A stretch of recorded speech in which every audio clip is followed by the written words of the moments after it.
Hello students, अस्सलाम वालेकुम। हम पढ़ रहे हैं आबादी।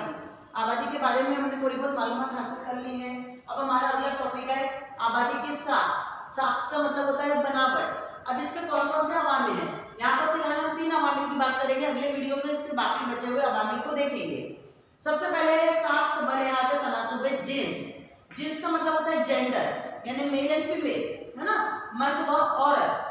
तो साख बलिहाज़ तनासुब जिन्स, जब मर्दमशुमारी की जाती है तो उस मर्दमशुमारी में तनासुब जिन्स भी देखा जाता है, यानी कितने मर्द और कितनी औरतें, उसी से तनासुब जिन्स निकाला जाता है। तनासुब जिन्स की तारीफ हम इस तरह से कर सकते हैं कि फी 1000 मर्दों में औरतों की तादाद, 1000 मर्दों में औरतों की तादाद, अगर 1000 मर्दों में औरतों की तादाद 936 हुई, इसका मतलब यह हुआ कि तनासुब जिन्स कम है। लेकिन अगर 1000 मर्दों में औरतों की तादाद 103 हुई, मतलब 1003 हुई, यानी 1000 से ज्यादा है, तो इसका मतलब यह हुआ कि तनासुब जिन्स ज्यादा है ना। तो अब हम देख रहे हैं कि फी 1000 मर्दों में औरतों की तादाद को तनासुब जिन्स कहा जाता है। भारत में तनासुब जिन्स कम है, यानी 1000 मर्दों में औरतों की तादाद कम है। पहले के मुकाबले में आज आबादी में जिस तरह से इजाफा हुआ है, वैसे ही औरतों की यानी बच्चों की पैदाइश पर भी ध्यान दिया जा रहा है और तनासुब जिन्स पहले के मुकाबले में काफी बड़ा है, लेकिन इसके बावजूद भी हमारे मुल्क में तनासुब जिन्स कम है। नंबर 2 में हम देखेंगे कि मर्दों की बैरूनी नकल मकानी, यानी जब मर्द अपने इलाके से किसी दूसरे इलाके में चले जाते हैं तो उस वक्त क्या होता है कि उस इलाके में औरतों की तादाद में इजाफा हो जाता है, इसीलिए उस इलाके में तनासुब जिन्स भी ज्यादा होगा, क्योंकि वहां पे मर्दों की तादाद कम हो जाती है। नंबर 3 पर औरतों की शरह पैदाइश कम हो तो तनासुब जिन्स भी कम होगा। अगर लड़कियों की पैदाइश कम होती है तो उस वक्त तनासुब जिन्स भी कम होता है। लड़कियों की पैदाइश ज्यादा होगी तो तनासुब जिन्स में इजाफा होगा, कम होगी तो तनासुब जिन्स भी कम होगा।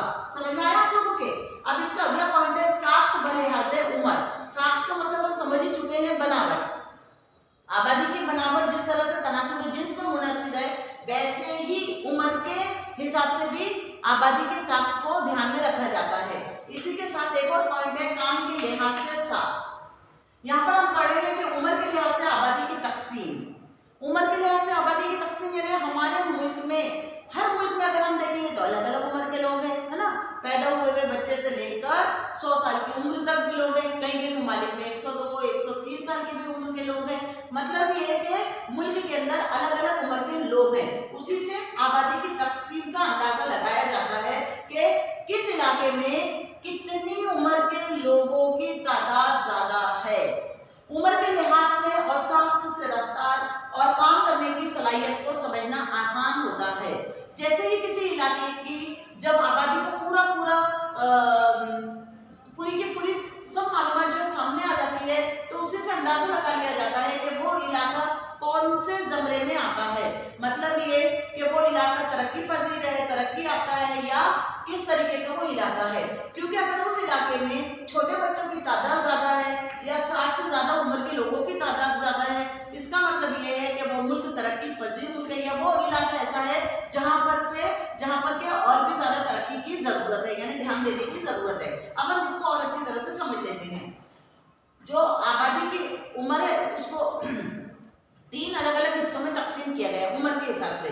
जैसे कि 0 से 14, यानी पैदा हुए हुए बच्चे से लेकर 14 साल की उम्र के जो बच्चे होते हैं, ये मुनसिर आबादी कहलाती है। मतलब ये किसी के ऊपर डिपेंड होते हैं ना, तो इन्हें ना तो काम करने की इजाजत है और ना ही ये कोई और किसी भी तरीके के काम रखने की अहलियत रखते हैं। हमारे मुल्क में हुकूमत ने इस तरह की पाबंदियां लगा दी हैं कि अगर कोई बच्चा जिसकी उम्र 14 साल या उससे कम है और वो अगर किसी जगह पर काम करता है, तो जिस जगह पर वो काम कर रहा है उसका मालिक कानूनी तौर पर मुजरिम भी करार दिया जा सकता है। मतलब इतनी पाबंदी हमारे मुल्क में लगाई गई है। उसकी एक अहम वजह ये भी है कि हमारा मुल्क तरक्की पजीर है और हमारे मुल्क में नाखवानदगी की शरह आज भी बहुत ज्यादा है, क्योंकि गुर्बत भी बहुत ज्यादा है। तो माँ बाप जो है वो बच्चों को पढ़ने की बजाय काम करने पर ज्यादा तरजीह देते हैं, इसीलिए हुकूमत ने इस तरह की पाबंदियों को आयद कर रखा है ताकि बच्चा 14 साल की उम्र तक स्कूल जाए और तालीम की अहमियत को समझे।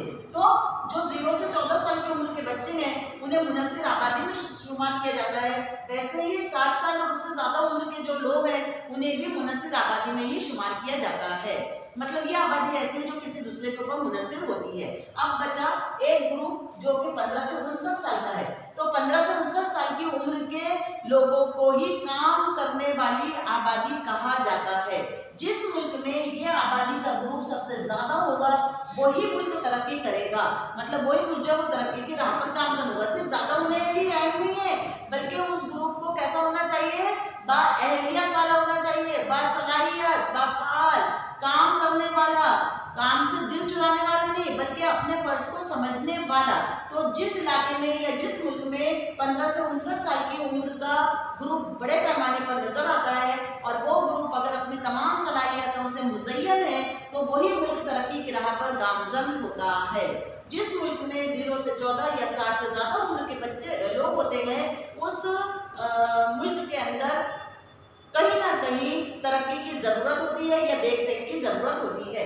तो आज हमने आबादी के साख्त के 3 हिस्से देखे, तनासुबे जिन्स, उम्र, साख्त बलिहाज उम्र और काम करने के लिहाज से साख्त। तो इस तरह से ये तीनों भी चीजें आप अच्छी तरह से समझ लेंगे।